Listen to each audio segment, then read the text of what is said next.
Me presento, yo soy el doctor Francisco Javier Ramírez Barreto, director del Instituto Jalisciense de Salud Mental. Muchas gracias por acompañarnos en esta capacitación en línea para el manual de atención de los pacientes de manera presencial con todo este tema que tenemos del COVID-2019.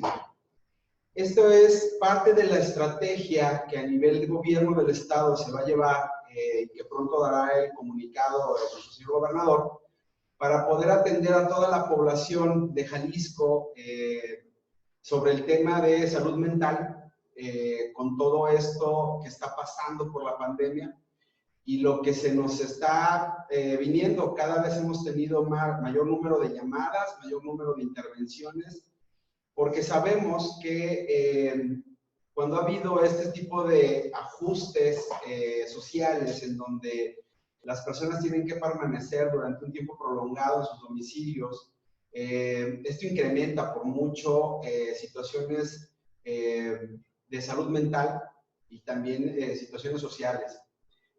Ya hay experiencia, aunque no lo crean, hay experiencia sobre todo, por ejemplo, con el ébola, cuando lo tuvieron en Estados Unidos, la experiencia que se ha vivido en otras latitudes con el H1N1, que se tomaron decisiones también de resguardo domiciliario.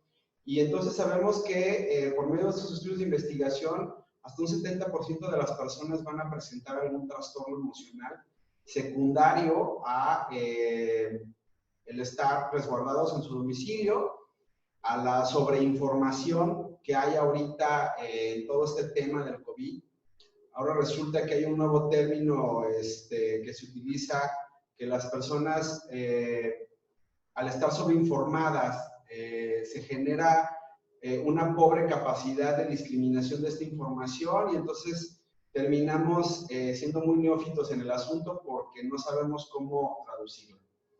Hemos escuchado todas las historias que se están marcando en otras partes del mundo, y que bueno, también en nuestra población hemos visto que pareciera que todavía no creen, así que hay una gran parte de la población que todavía no hace caso.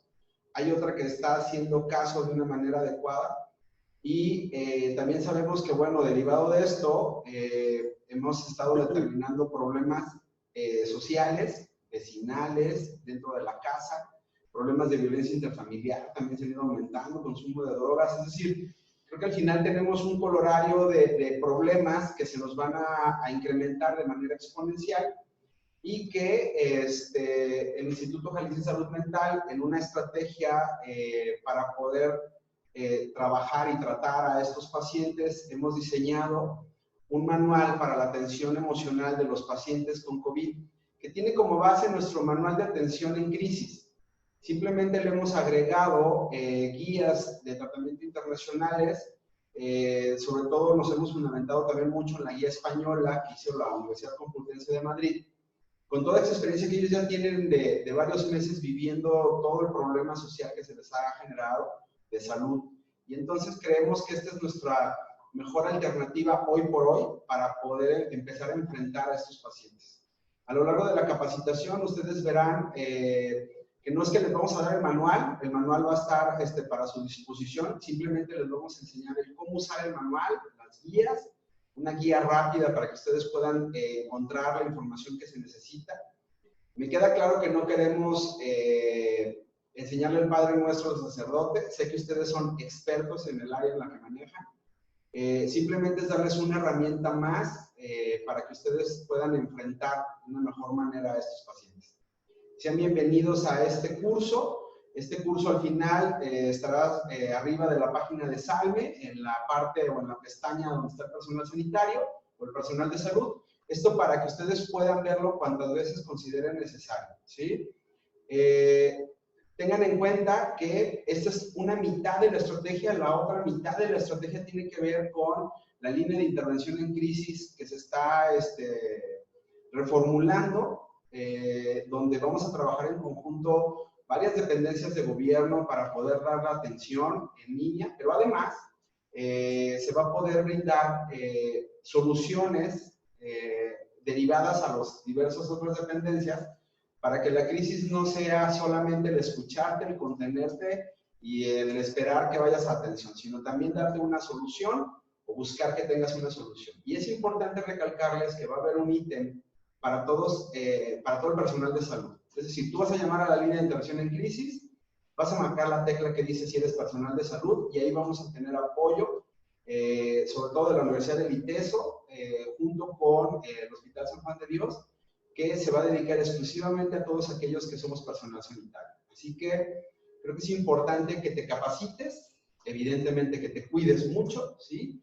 Y en la parte del cuidado no solamente es la parte física y que tomes todas las previsiones que ya hemos estado mandando todos los organismos de gobierno, sino además tu salud mental. Si en algún momento consideras que necesitas ayuda, utiliza también la línea de intervención en crisis, métete a la parte donde dice personal sanitario y ahí vas a recibir, espero yo, toda la ayuda posible, ¿sí? Muchísimas gracias. Los dejo con la doctora Olga, quien es la que diseñó este manual y también quien les dará este curso. Y bueno, quedamos a sus órdenes. Muchas gracias.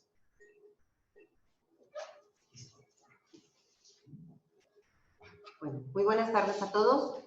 Vamos a, posterior a este mensaje, yo solamente quiero pues saludarles, decirles que voy a estar al final de la presentación, unos minutos para responder algunas preguntas y que pongo a sus órdenes en la dirección electrónica de la subdirección en la cual me encuentro, que en la última diapositiva está escrito para que ustedes tengan acceso a él y con toda confianza consulten cualquier necesidad que tengan.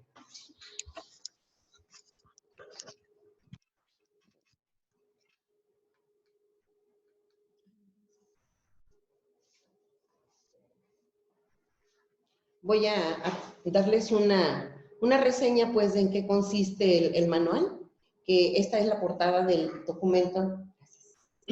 Esta es la portada del documento que ustedes próximamente van a poder consultar en electrónico y de ahí podrán ustedes observar, imprimir, reproducir, lo que ustedes necesiten para la atención de sus usuarios. Quiero hacerles un comentario en relación a cómo está elaborado este manual, porque si solamente lo ojean, va a parecer que están muchas cosas repetidas, y realmente están repetidas, porque la idea es que ustedes no tengan que estar regresando a las primeras páginas para consultar, sobre todo en la modalidad de evaluación con el perfil CACIG. En cuanto avancemos, ya irán ustedes comprendiendo a lo que me refiero. En virtud de que no todas las respuestas y reacciones derivadas del impacto de una pandemia por COVID o por cualquier otro microorganismo son anormales, yo voy a iniciar acá considerando la definición de crisis. Ustedes la han de haber escuchado también ya muchas veces, la conocen muy bien, y la crisis es un estado temporal de trastorno y desorganización caracterizado principalmente por la incapacidad del individuo para responder de la manera habitual a las situaciones particulares en las que utilizan métodos acostumbrados para la solución de sus problemas. Una crisis psicológica ocurre siempre que un evento traumático desborda excesivamente la capacidad de una persona de manejarse de un modo usual. Considerado lo anterior, entonces tendremos que intervenir en una crisis significa introducirse de una manera activa en la situación vital de la persona que la experimenta con la finalidad de aminorar el impacto y ayudarla a que movilice sus propios recursos a fin de lograr su estabilidad para evitar o minimizar un consecuente daño psicológico o físico. Existen dos tipos de crisis. Hay crisis por las que todos pasamos, que son las crisis del desarrollo, y son aquellas que estudiadas ampliamente por Erickson y que se refieren al paso exitoso por las etapas de la vida. Existen también las crisis circunstanciales, que por su carácter inesperado, accidental y relacionado con pérdidas y daños, tienen la facilidad de desorganizar a las personas. Las causas pueden ser muy diversas, entre ellas, aquí presento a ustedes un listado en las que de alguna manera pues se encuentran ya ubicadas las pandemias y todos los desastres naturales, todos los desastres que produce también la mano del hombre o la voluntad del hombre. ¿Cuál es el objetivo de este curso y de este manual? Los objetivos de la intervención en crisis son ayudar a las personas a regresar a su estado previo a la crisis y evitar que el daño facilite que se generen complicaciones emocionales. Por lo tanto, este manual ha sido elaborado considerando los posibles escenarios para los cuales brindamos herramientas sencillas y prácticas. Es necesario tener algunas características muy particulares para la intervención en crisis. Siempre deberá utilizarse un tono de voz calmado y relajado, por lo tanto, es importante que nosotros estemos primero en muy buenas condiciones para poder brindar una intervención de esta naturaleza. La paciencia suele ser muy útil para evitar tomar decisiones apresuradas con resultados inseguros, tanto para el paciente como para el mismo interventor. Es en la creatividad en donde está uno de los puntos claves dentro de la intervención en crisis. Buscar nuevos y mejores significados a lo que está ocurriendo. Tener un buen afrontamiento en nuestro contexto se traduce en saber trabajar con efectividad en condiciones de presión, como son las que vivimos actualmente. Saber escuchar. Esta es una habilidad comunicativa que va más allá de mirar atentamente a la otra persona. Implica reconfirmar la información que se obtiene, filtrar aquella que es relevante, ordenarla y darle una organización. Capacidad empática. ¿Qué es la empatía? Bueno, a pesar de tener conexión con las emociones de la otra persona, debemos ser lo suficientemente hábiles para no permitir que el entendimiento de sus emociones nos impida tener un punto de vista centrado. También hay cosas que son muy importantes para evitar hacer una intervención inadecuada, ¿sí? Aunque las experiencias sean similares, o nosotros estemos viviendo en algún momento o hayamos pasado por alguna situación en nuestra persona, no justifica que lo expongamos ante nuestro interlocutor. Por lo tanto, jamás debemos contar nuestra propia historia. Hay que leer entre líneas los mensajes que se transmiten verbalmente, porque de alguna manera podríamos dejar pasar señales de peligro. Por ejemplo, si alguien dice, quizá lo mejor es que yo no esté aquí, no se refiere aquí, en este lugar, en este momento. Quizás se refiere en el mundo. Y podríamos interpretar un riesgo suicida en estas palabras, lo que nos llevará a escarbar e indagar para poder confirmarlo o descartar. No podemos ponernos en los zapatos, como se dice comúnmente, del otro, sino mirar con objetividad y no sucumbir a nuestro malestar o compasión ante su situación de vida. Por lo tanto, no podemos juzgar o tomar partido.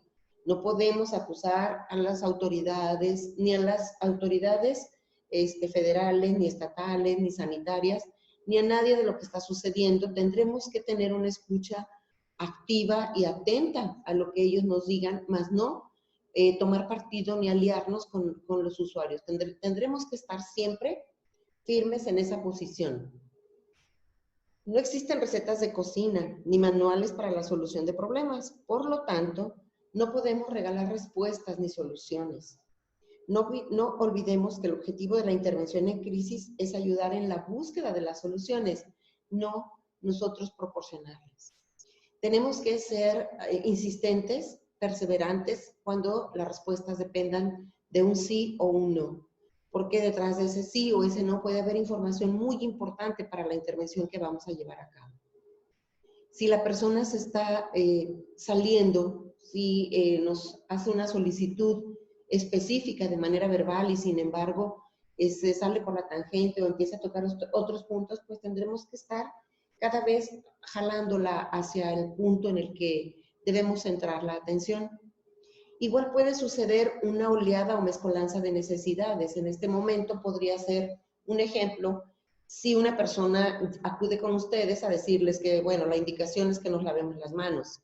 En mi colonia no hay agua, no llegan los camiones, no pasan de la basura, y entonces piensa que en ese momento un interventor tal vez le va a dar la solución a todo, y tendremos que centrar en cuál de todas estas tiene que ver con el COVID, porque de otra manera, pues vamos a ver cuál es el procedimiento a seguir. La intervención en crisis es un procedimiento que va paso a paso, no podemos resolver todo de manera inmediata, no podemos tomar todas las situaciones que una persona nos presenta para darle solución. Cuando tengamos alguna señal de alarma, no debemos titubear ni vernos tímidos, como dice aquí, para hacer preguntas directas. Por supuesto, siempre deberán ser con cautela y delicadeza. Recordemos que los objetivos son cortos y circunscritos. No pensemos que le daremos una vida nueva a quien pide nuestra ayuda en este momento. La metodología de este manual se basa en estos 4 puntos: evaluar, intervenir, dar seguimiento y canalizar. Se evalúa mediante un modelo que enseguida les voy a describir, que la mayoría de ustedes seguramente lo conocen, es el modelo CASIC. Se interviene a través de los primeros auxilios psicológicos y se canaliza para la resolución de problemas adicionales. El modelo CASIC evalúa el funcionamiento previo a la crisis y los aspectos vitales trastornados durante la misma. Es importante considerar a la persona como un sistema formado por varios subsistemas. Estos son los 5 que yo les presento aquí, cuya inicial letra conforma el nombre de este modelo. Son los subsistemas conductual, afectivo, somático, interpersonal y cognitivo. Vamos a revisar rápidamente a estos, cómo serían evaluados, cuáles serían los puntos más importantes a considerar. En el área conductual vamos a evaluar las actividades y conductas manifiestas, los patrones de trabajo, estudio, descanso, ejercicio, hábitos de comida y bebida, comportamiento sexual, hábitos de sueño y uso de sustancias como drogas y tabaco. En el área afectiva, evaluaremos los sentimientos acerca de cualquiera de los comportamientos que hemos estado detectando a través del área conductual. Emociones sentidas con más frecuencia, presencia de ansiedad, ira, alegría, tristeza, temor, etc. Adecuación o distorsión o negación, incluso, de los afectos de acuerdo a las circunstancias. Sí, y tendremos que evaluar aquí si los afectos se expresan o son ocultados. En el área somática se evalúa un funcionamiento físico general, salud, enfermedades relevantes actuales y pasadas, sensaciones placenteras o dolorosas experimentadas. El área interpersonal comprende la naturaleza asertiva o conflictiva de las relaciones con la familia, los amigos, los vecinos, los compañeros de escuela o trabajo, y aquí es donde podremos encontrar de una manera muy importante las fortalezas y problemas interpersonales. El área cognitiva puede evaluar sueños nocturnos, ensoñaciones diurnas usuales, representaciones mentales distorsionadas acerca del pasado o el presente e incluso el futuro de una situación delicada como la que se vive en este momento. Se evalúa también aquí la autoimagen, las metas en la vida y las razones para sus creencias religiosas o su filosofía de vida. La manera de intervenir es a través de los primeros auxilios psicológicos. Los primeros auxilios psicológicos consisten en 5 pasos, de los cuales yo voy a tomar 4 porque el quinto lo puse como una parte importante de la metodología, que es el seguimiento. Y vamos a iniciar analizando un poco cómo se realiza el contacto psicológico. El contacto psicológico es aquella sintonización que tenemos con la persona ante la cual nos encontramos y que está bajo una situación de crisis. El siguiente paso, una vez que hemos establecido un contacto psicológico, es decir, que se nos ha abierto la puerta y nos ha permitido entrar, entonces vamos a examinar las dimensiones del problema. En tendremos que trabajar con las personas en un orden jerárquico de necesidades, estableciendo los conflictos que requieren manejo de forma inmediata y cuáles se pueden dejar para después. El paso siguiente es analizar posibles soluciones.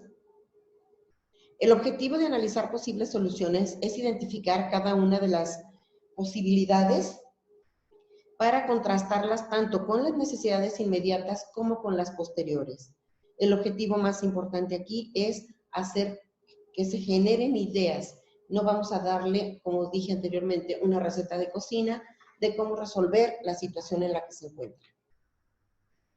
El cuarto paso es asistir en la ejecución de pasos concretos. El objetivo, aunque pareciera muy limitado, no deja de ser importante, ya que no es más que dar el mejor paso próximo. Dada la situación y revisando los pros y los contras, por supuesto, es importante recordar que lo que nosotros queremos es que la persona haga tanto como sea capaz de hacer. El quinto paso es el seguimiento. En este paso hay que asegurarse de que la persona llevó a cabo todo lo acordado, las soluciones que encontró en el punto número 3, esas deberán verificarse por nosotros en el seguimiento. Ante todo debemos completar el circuito de retroalimentación o determinar si se lograron o no las metas de los primeros auxilios psicológicos, que son el suministro de apoyo, reducción de riesgo de mortalidad y cumplimiento del enlace con fuentes de apoyo cuando son necesarias. El seguimiento puede darse de dos formas. Puede ser un encuentro cara a cara o vía telefónica. El principal objetivo pues será, como mencioné anteriormente, es completar un circuito de retroalimentación. Tenemos que corroborar el logro de metas como restituir el estado emocional del solicitante, disminuir los riesgos, orientarlo y canalizarlo adecuadamente. ¿Cómo se hace la canalización?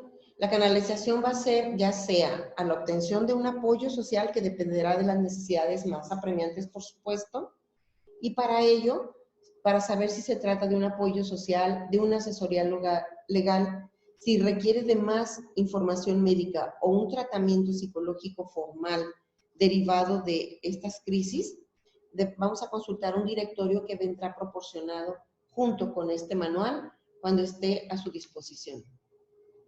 Finalmente, armamos para ustedes los posibles escenarios en esta pandemia y consideramos que son estos los más importantes. Aquellas personas que por alguna razón están viviendo una situación de crisis emocional, pero que no tiene nada que ver con su salud personal, las que están en espera de un diagnóstico, las que lo tienen confirmado, los familiares de las personas que tienen un diagnóstico positivo y que han convivido con ella, aquellos a quienes se les ha ido por muerte algún ser querido con este trastorno y personas que han sido portadoras de algún trastorno mental previo y tiene exacerbación por razones de esta pandemia. En todos estos casos, no olvidemos que lo más importante es permitir cualquier expresión, escuchar sin juzgar y usar siempre el reflejo verbal para que le permita a la persona darse cuenta de que realmente lo estamos escuchando. Perdón. Voy a profundizar un poquitito nada más en cada una de ellas. Las personas que por razones de la pandemia estén viviendo una situación de crisis emocional, los posibles escenarios identificados tienen que ver con una ansiedad generalizada por lo que ocurre y lo que nos enteramos por las noticias. Esto es, las personas que pueden llegar a decir, bueno, estoy muy triste, estoy muy preocupado por lo que está ocurriendo en otros países, porque ¿cuándo va a suceder eso en México? ¿Cuándo yo voy a ver qué pasan con los camiones llenos de cadáveres? ¿O cuándo voy a ver cadáveres en la calle? ¿O me imagino que va a pasar esto? ¿No puedo dormir? ¿Me dan ganas de llorar? ¿No tengo hambre? ¿O por el contrario, se incrementa el apetito y se come con mucha ansiedad? Este sería el primer escenario. En todos los escenarios, el reflejo verbal será diciendo, repitiendo exactamente la solicitud que el usuario nos hace, diciendo, hoy yo lo escucho, pedir, comentarme que usted se encuentra intranquilo por la situación que está viviendo el mundo y teme que en algún momento llegue a nuestro país, etcétera, etcétera, ¿sí? Las personas con crisis emocionales en espera de diagnóstico. Bueno, aquí realmente debe ser sumamente difícil porque son aquellas personas a quienes se ha aplicado alguna prueba de tamizaje o confirmatoria y están en espera de los resultados imaginando quizá un futuro sombrío. Aquí debemos ser muy cautelosos y realizar preguntas abiertas. Preguntar cuándo hizo la prueba, en dónde la hizo, cuándo le van a entregar los resultados, qué le explicaron en relación a sus síntomas, para que vaya teniendo conciencia de que ha dado los pasos adecuados y esto le dé cierta tranquilidad en lo que obtiene sus resultados.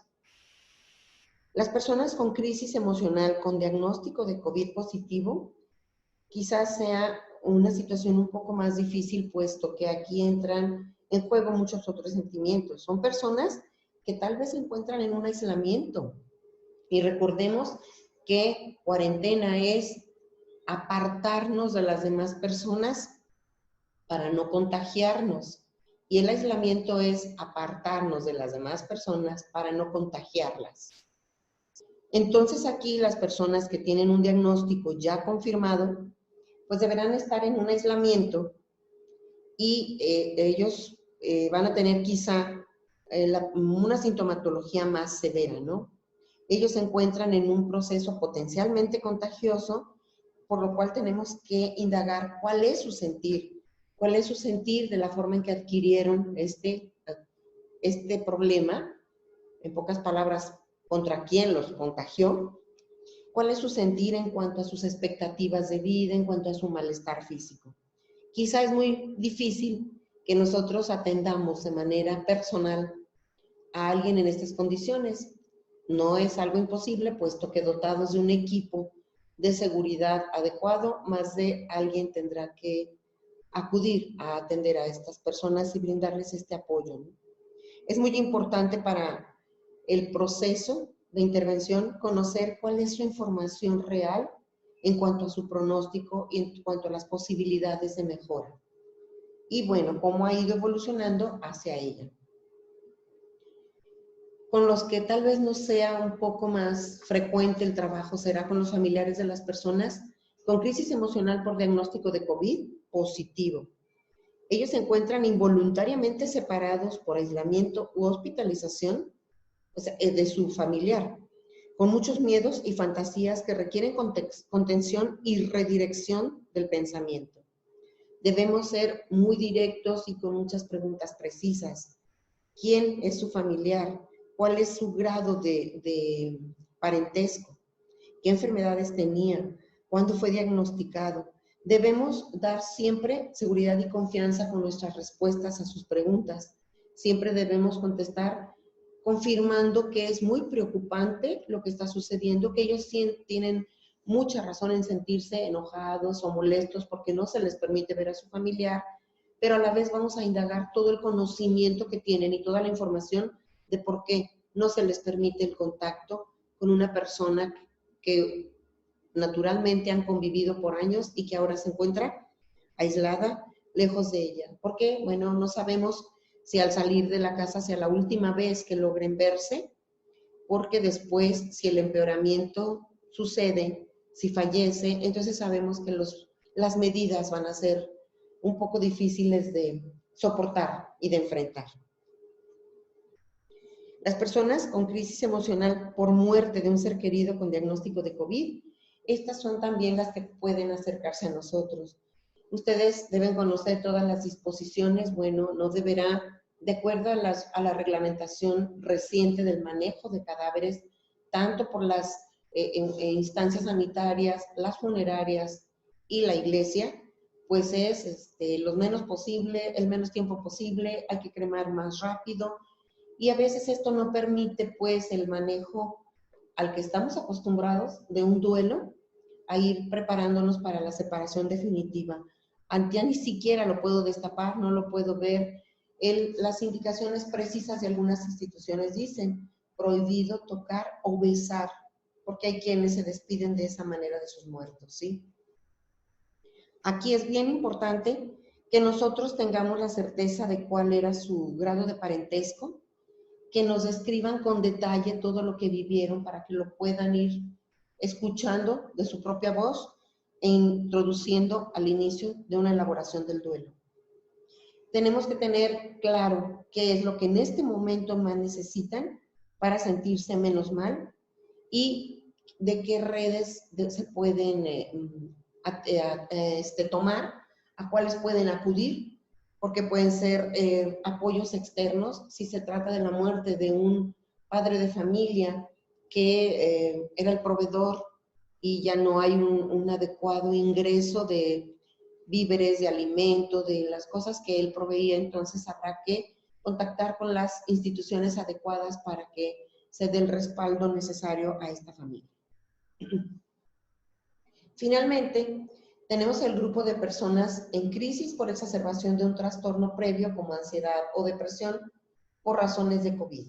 Estas desde un principio, cuando nosotros al hacer toda la anamnesis, preguntemos toda la historia lo más breve posible y tengamos conocimiento de estos puntos, entonces tendremos que hacer una conexión inmediata con el psiquiatra para que sea el que evalúe el manejo y ya lo refiera de regreso solo a manejo psicológico o actualice, ajuste o instale un tratamiento farmacológico. Derivado de todos estos escenarios, puede haber una situación con riesgo suicida. No voy a ahondar en este punto, pues es una capacitación que se va a otorgar en días posteriores y que también quedará grabado para que ustedes puedan consultarlo cuantas veces necesiten y deseen en la página del Instituto de Salme.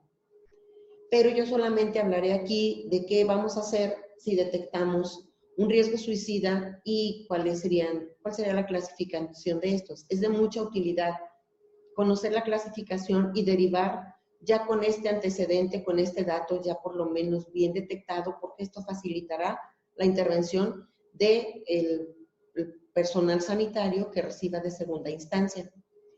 El RS0, que es el riesgo suicida cero, deberá manejarse a través de la intervención en crisis. Ese es el que probablemente llegue más con ustedes, que es una ideación suicida, sin embargo, no cuenta aún con un plan estructurado. El riesgo es mucho menor que en cualquiera de los siguientes. El riesgo suicida 1 es aquel en el que ya hay alguna lesión por cualquier tipo de arma o sustancia, y esta deberá derivarse como de primera instancia a los servicios médicos municipales para su atención. El riesgo suicida 2 es alguien que además que está armado y pretende quitarse la vida, y bueno, el riesgo de que las cosas resulten mal en este intento es alto, y el interventor primario en esta ocasión deberá ser seguridad pública. El riesgo suicida 3 es aquella persona que está amenazando con lanzarse desde algo alto, un puente, un edificio, un peñasco, y aquí seguridad pública y la unidad policial de intervención en crisis, es quien directamente cuenta con la capacitación y con un equipo de protección personal necesario para realizar este rescate. El riesgo suicida 4 es en el que además se pone en riesgo a terceros. Es aquel en el que hay rehenes, se puede tener a la familia, a la esposa, los hijos, la madre, hermanos, y amenazar con acabar con ellos y con la propia vida de la persona que está en la situación. Y aquí los responsables para intervenir serán la Unidad Policial de Intervención en Crisis y Seguridad Pública. Si la persona que acude con ustedes trae una solicitud, una demanda de atención muy diferente a todas estas que hablamos derivadas de la pandemia por COVID-19, entonces será prudente derivar a la línea telefónica de intervención en crisis de Salme. Aquí están los teléfonos. O si ustedes requieren derivar a otra institución, en el manual, en la página 93, hay un directorio de servicios de atención psicológica a la que pudieran ustedes derivar considerando la cercanía de su domicilio y las necesidades específicas de la persona. Si ustedes necesitan conocer para poder orientar y poder informar a sus usuarios de cómo se llevan a cabo los procedimientos en las funerarias, la cremación y las celebraciones religiosas, en el manual también, en los anexos que se encuentran al final, lo van a encontrar. Y por último, en la parte más final del manual, ustedes van a encontrar unas técnicas de ejercicios de respiración profunda que son los que podrán ser de gran utilidad para controlar las emociones y reducir y producir un efecto calmante. También se les presenta una técnica que facilita la descarga emocional en los momentos de tensión. Esto puede ser dirigido a las personas que se atienden o pueden ser autoaplicables para estar en condiciones de seguir al frente de una actividad que es muy desgastante. Bueno, hasta aquí es la presentación del material Queda a sus órdenes para recibir sus dudas y comentarios. Bien, se abre la sesión de preguntas a través del chat para facilitar la secuencia. Entonces, si tienen preguntas, por favor, escríbanlas en el chat. Aquí vamos a estar leyéndolas e informando para la respuesta de la doctora Olga. Sí, voy a agregar solo algo. Cuando tengan en su poder ya o accesible el manual fue elaborado de una manera muy didáctica, muy activa, interactiva, porque el índice, ustedes no tendrán que estar buscando en qué página viene, o si dice ahí la página 25, pues irnos hasta la 25. Al dar clic en el número de la página, automáticamente el documento avanzará hacia ella, lo cual les va a facilitar a ustedes encontrar lo que necesiten. En todos los escenarios se repiten tanto el modelo CACIC como los primeros auxilios psicológicos para que ustedes no tengan que regresarse al inicio del documento a ver ¿y cómo iba esto? Sino que ahí está especificado en cada uno de los escenarios como algunas ideas, incluso de algunas frases, algunos ejemplos con los cuales apoyarles a ustedes en el desempeño de su función. Bien, aquí tenemos la primera pregunta de Francisco Anguiano. ¿Cuántas intervenciones se deben hacer en un usuario recurrente? Un usuario recurrente muy probablemente debieron haberlo canalizado ya a un servicio bien establecido y más encuadrado de atención psicológica en alguna de las instituciones que queden más accesibles a su domicilio o a donde ustedes se desempeñen. Bien, siguiente pregunta. ¿Cuál es el tiempo conveniente en una intervención? También de Francisco Anguiano. Sí, el tiempo es variable porque si yo te digo que solamente les dediques 15 minutos, quizá algunos problemas en ese tiempo sea suficiente para que el usuario haga el compromiso y encuentre la posible solución, pero tal vez es una persona que esté en un riesgo suicida y con ese te vas a tener que quedar hasta que tengas la garantía de que se puede hacer un pacto de vida o de que va a llegar un servicio auxiliar a atenderle. Por lo tanto, tú deberás mantenerlo en la atención en lo que llega el servicio que lo va a atender de manera definitiva. Bien. Nos preguntan, ¿qué tan funcional es hacer la intervención por videoconferencia? Estábamos considerando muy intensamente el que se haga de esta manera con las personas que están en aislamiento, porque realmente, pues, el equipo de salud tiene que protegerse primero porque muerto no le sirve a nadie. Entonces, tiene que tomar algunas medidas y va a ser muy difícil para algunos trasladarse a donde las personas se encuentran aisladas. Por lo tanto, el tener acceso a la tecnología, el darle una utilidad tan buena a la tecnología, debe ser valioso. La persona que está ahí de no recibir nada, de no poder ver a sus familiares, a tener un contacto, alguien con quien encontrar la solución al malestar que presenta en ese momento, es sumamente valioso. Nosotros apostamos porque es una manera válida de atención en estos momentos que vivimos. Bien, siguiente pregunta. ¿Cómo intervenir ante una persona altamente agresiva? ¿Cómo intervenir si tiene un trastorno por COVID? Bueno, si es altamente agresiva, muy probablemente tenga un trastorno previo o desencadenó un trastorno, porque bueno, puede haber una psicosis o llegar a un extremo con el manejo de la información o con el temor a la enfermedad. Y entonces, como yo les mencionaba en el punto número 6, me voy a regresar un poco. Ay, no puedo.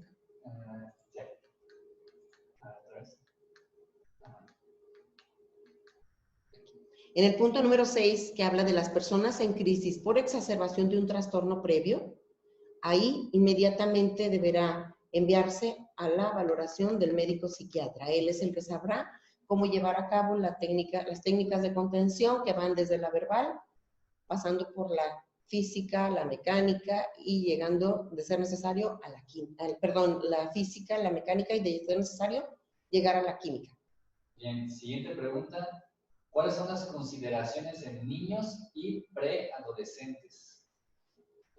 Esa sí es una cuestión muy difícil que yo creo van a encontrar ustedes la respuesta en un video que de la sesión de la próxima semana, en la cual estaremos compartiendo con un psiquiatra que se encuentra precisamente trabajando en España. Él nos va a brindar toda esta información.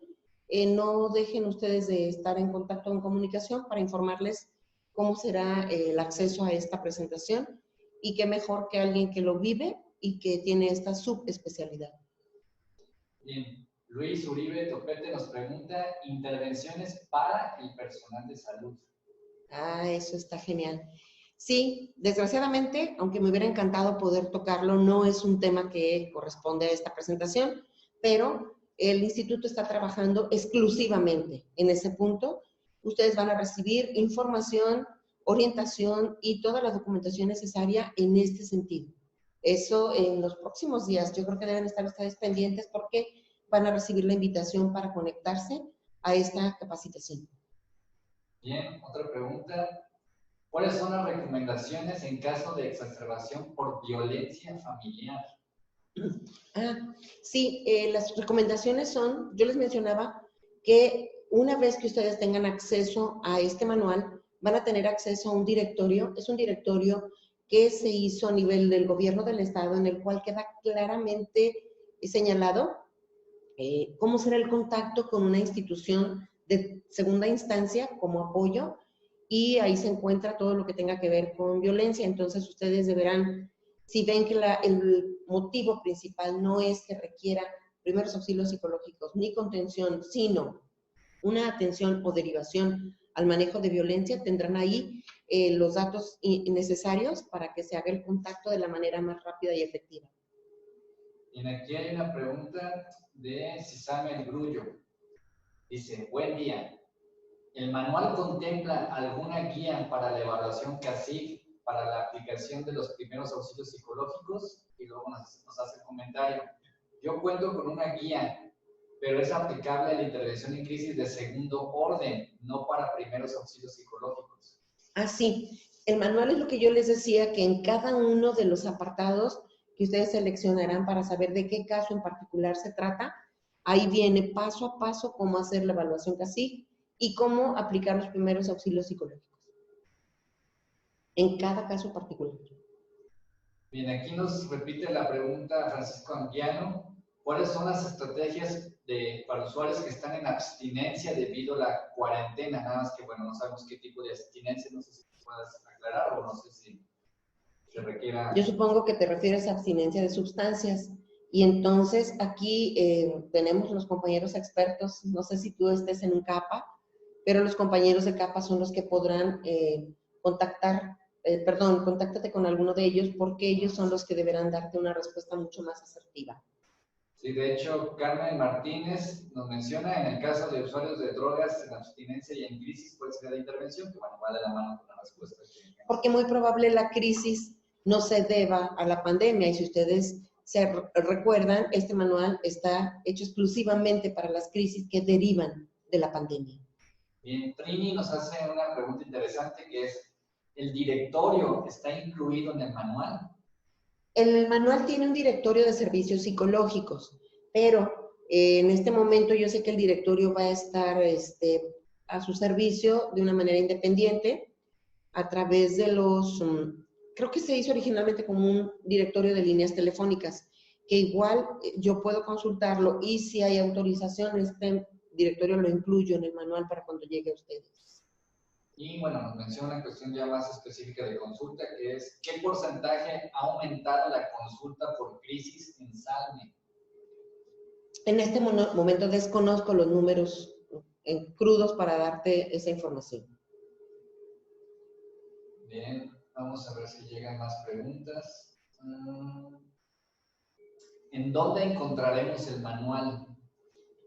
Así como recibieron la invitación para inscribirse a esta capacitación, van a recibir toda la información relacionada con el manual y todo lo que se requiera.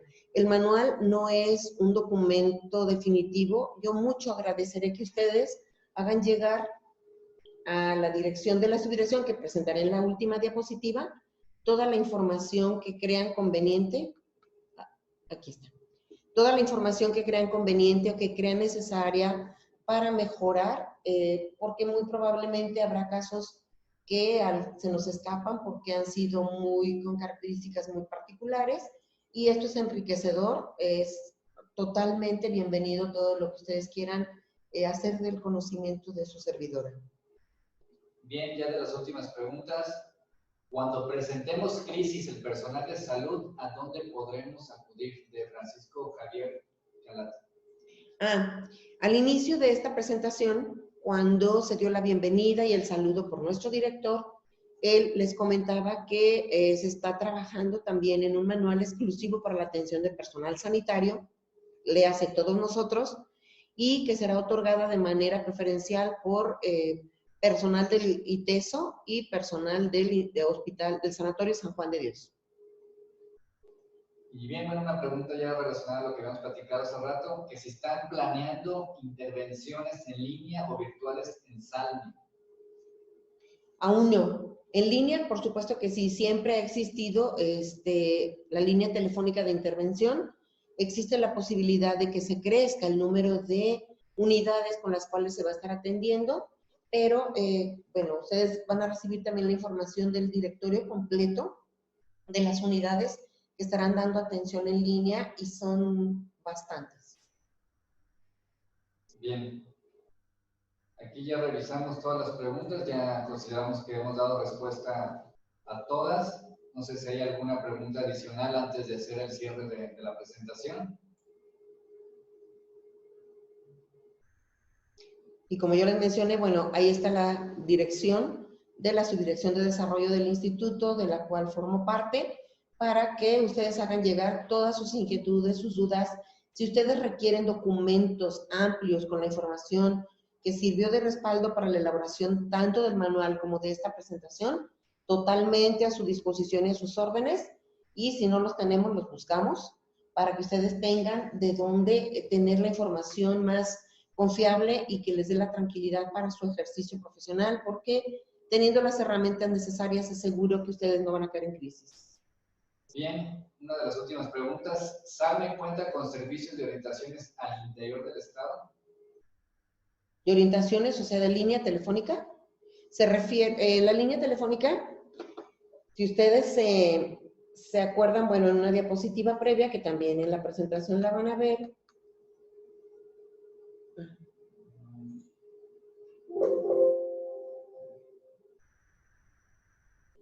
está el número telefónico de la línea, que tiene un 800 para atención del interior del estado.